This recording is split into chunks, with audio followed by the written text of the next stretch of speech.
Hi friends, welcome back to சின்வாஸ் kitchen. இன்றைக்கி நம்ம இந்த வீடியோவில் கேழ்வரகு மாவு புட்டு எப்படி செய்ய போகிறதுன்னு பார்க்க போகிறோம். வாங்க வீடியோக்குள்ளே போகலாம். அதுக்கு நான் இன்றைக்கி 1 டம்ளர் ராகி மாவு எடுத்திருக்கேன். அதை வந்துட்டு நல்லா சலிச்சு ஆட் பண்ணிக்கோங்க. அடுத்து நான் இன்றைக்கி 3/4 டம்ளர் தண்ணியில் கொஞ்சம் ஒரு 2 பிஞ்சு சால்ட்டு வந்துட்டு ஆட் பண்ணியிருக்கேன். அதை இதில் ஆட் பண்ணி நல்லா மிக்ஸ் பண்ணி விட்டுக்கோங்க.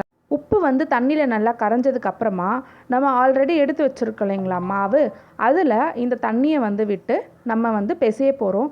தண்ணி நிறைய ஊற்றிடாதீங்க. ஃபஸ்ட்டே கொஞ்சம் கொஞ்சமாக தெளித்து பிசைஞ்சிக்கோங்க. அதே போல் நல்லா போட்டு நல்லா சப்பாத்தி மாவு மாதிரிலாம் பிசைய வேண்டிய அவசியம் இல்லை. இது நார்மலாக நீங்கள் மிக்ஸ் பண்ணி விட்டிங்கனாலே போதும். அந்த மாவு ஃபுல்லாமே ஈரமானாலே போதும். இதே போல் நல்லா தண்ணியை தெளித்து ஆட் பண்ணி மிக்ஸ் பண்ணி விட்டுக்கோங்க. அந்த மாவு ஃபுல்லாமே ஈரமாக ஆகணும். கைகளே நீங்கள் இப்படி பண்ணும்பொழுது அந்த கட்டிகளை கையிலே நீங்கள் உடச்சி விட்டுருங்க. இப்போ பார்த்தீங்கன்னா நம்மளுடைய புட்டு மாவு ரெடி ஆகிடுச்சு. இதை நம்ம வேக வைக்க போகிறோம். இங்கே பாருங்கள், ஃபுல்லாமே நல்லா ஈரமாக இருக்குது. நீங்கள் அந்த கட்டிகளை கையிலே உடச்சி விட்டுருங்க. இப்போ நான் இட்லி குண்டா எடுத்திருக்கேன். இட்லி குண்டால் நம்ம நார்மலாக இட்லி வேக வைப்போம் இல்லையா, கொஞ்சம் தண்ணி ஊற்றி மேலே தட்டில் ஒரு துணி போட்டு இந்த மாவு நான் எடுத்து வச்சுருக்கேன். இது அப்படியே ஒரு 20 மினிட்ஸ்க்கு நல்லா வேக விட போகிறோம். ஒரு 15லேருந்து 20 மினிட்ஸ்க்கு நல்லா வேகணும்.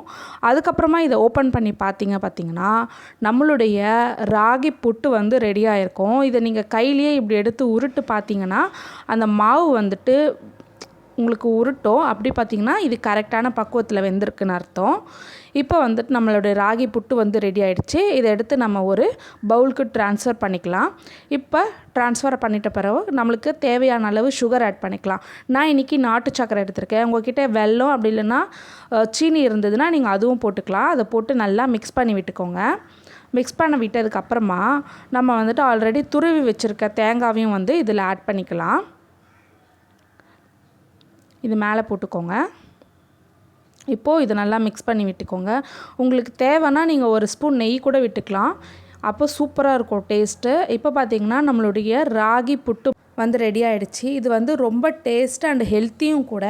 கண்டிப்பாக குழந்தைங்களுக்கு அண்ட் பெரியவங்க எல்லாருமே இதை சாப்பிட்லாம். கண்டிப்பாக இதை உங்கள் வீட்டில் ட்ரை பண்ணி பார்த்துட்டு எப்படி இருக்குன்னு கமெண்ட்டில் சொல்லுங்கள். Subscribe for more videos. Thank you for வாட்சிங்.